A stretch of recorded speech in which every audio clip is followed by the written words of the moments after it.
ನಮಸ್ತೆ ಎಲ್ಲರಿಗೂ. ನಾನು ದೀಪಾ ಪಾಟೀಲ್ ಅಂತ, ಬಾಗಲಕೋಟೆ ಮೂಲತಃ. ಇಲ್ಲಿ ನಾನು ಪಿರಮಿಡ್ ವ್ಯಾಲಿಗೆ ಬರ್ತಾಯಿದ್ದು 3 ವರ್ಷ ಆಯಿತು. ನನಗೆ ಮೊದಲು ಗೊತ್ತಿರಲಿಲ್ಲ ಈ ಥರ ಒಂದು ಧ್ಯಾನ ಮಾಡೋದಿರುತ್ತೆ ಅಂತ, ಪಿರಮಿಡ್ ವ್ಯಾಲಿ ಅಂತ ಗೊತ್ತಿರಲಿಲ್ಲ. ಬಟ್ ಒಂದು ಸರಿ ನಾನು ಹುಬ್ಬಳ್ಳಿಯಿಂದ ಬೆಂಗಳೂರು ಬರುವಾಗ ಬೆಂಗಳೂರಲ್ಲಿ ರೈಲ್ವೆ ಸ್ಟೇಷನಲ್ಲಿ ಒಬ್ಬರು ಜ್ಯೋತಿ ಪಾಟೀಲ್ ಅಂತ ಸಿಕ್ಕರು. ಅವರು ಹುಬ್ಬಳ್ಳಿಯವರು. ಅವರಿಗೆ ನಾನು ಸುಮ್ಮನೆ ಮಾತಾಡಿಸ್ದೆ, ಮೇಡಮ್ ನೀವು ಎಲ್ಲಿ ಹೋಗ್ತಿದ್ದೀರಾ ಅಂತ ಕೇಳಿದೆ. ನಾವು ಧ್ಯಾನ ಮಾಡೋಕ್ಕೆ ಹೋಗ್ತಿದ್ದೀವಿ ಪಿರಮಿಡ್ ವ್ಯಾಲಿಗೆ ಅಂತಂದರು. ಬಟ್ ನನಗೆ ಗೊತ್ತಿರಲಿಲ್ಲ ಪಿರಮಿಡ್ ವ್ಯಾಲಿ ಅಂದರೆ ಏನು, ಧ್ಯಾನ ಅಂದರೆ ಏನು ಅಂತ ಗೊತ್ತಿರಲಿಲ್ಲ.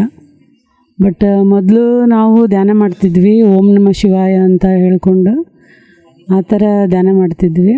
ಬಟ್ ಪತ್ರಿಜಿ ಗುರುಜಿ ಅವ್ರದ್ದು ಈ ಥರ ಧ್ಯಾನ ಇದೆ ಅಂತ ಗೊತ್ತಿರಲಿಲ್ಲ. ಇಲ್ಲಿ ಧ್ಯಾನ ಮಾಡೋದ್ರಿಂದ ನಮಗೆ ಏನಂದರೆ ಆತ್ಮಶಕ್ತಿ ಜಾಸ್ತಿ ಆಗುತ್ತೆ. ಈ ಭೌತಿಕ ಜಗತ್ತಿನಲ್ಲಿ ಮನುಷ್ಯನಿಗೆ ಇವತ್ತು ಆಧ್ಯಾತ್ಮಿಕತೆ ಅಂತ ಬೇಕು. ಎಲ್ಲರೂ ಒಂಥರ ತುಂಬ ಟೆನ್ಷನಲ್ಲಿ ಇರೋದ್ರಿಂದ ಇದು ಧ್ಯಾನ ಎಲ್ರಿಗೂ ಅನುಕೂಲ ಆಗಿದೆ.